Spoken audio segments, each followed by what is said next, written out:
I am counting every blessing, counting every blessing, letting go and trusting when I cannot see.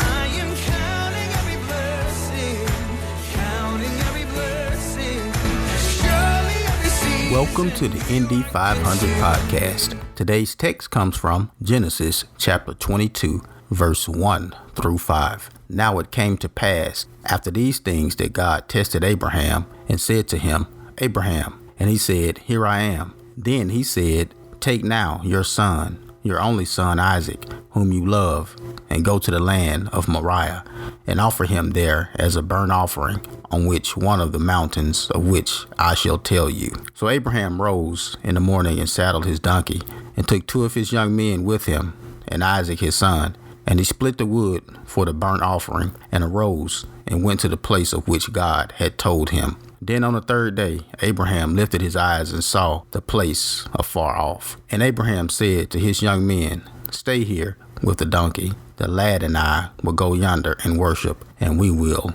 come back. As we continue our study of Abraham, here it is in chapter 22.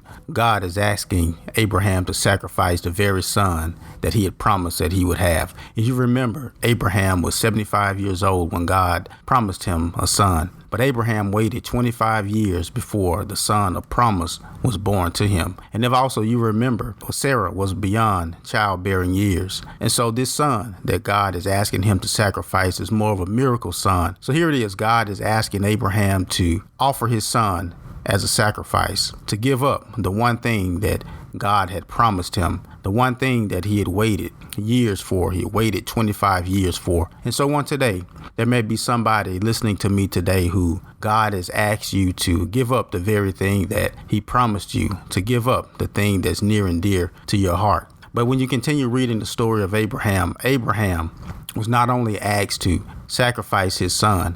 If you read verse 2, it also says that God told him to take him to a mountain in which he will tell him to take him. So God not only told him to sacrifice his son, but he also told Abraham to trust me, that I'm going to lead you to the mountain.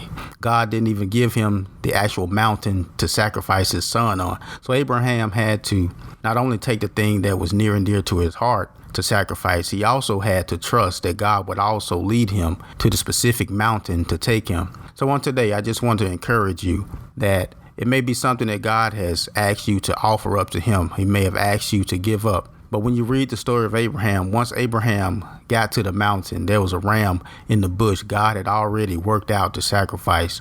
Oftentimes, God will not give us the big picture. I remember some years ago, God had instructed me to go back to school, called me to the ministry. It had been over 15 years since I had graduated with my bachelor's degree. I thought I was finished with school, didn't want to go to school. And although I heard God telling me to go back to school to study and learn more about him, there was another factor. I was wondering, well, how am I going to pay for this? Because college is not cheap. I have 2 daughters, I have a wife now, and we have many expenses. But I trusted God. God didn't give me the big picture. God didn't let me see everything. So I applied to school, and of course I received a big bill, and I was still wondering how I was going to pay for this. And a short time after it, I received a letter in the mail that said I had been given a scholarship, and that was God working out the very thing that I was concerned about. So on today, I just want to encourage you to let you know that to just trust God. Abraham is a great example of what can happen once you put your trust in God.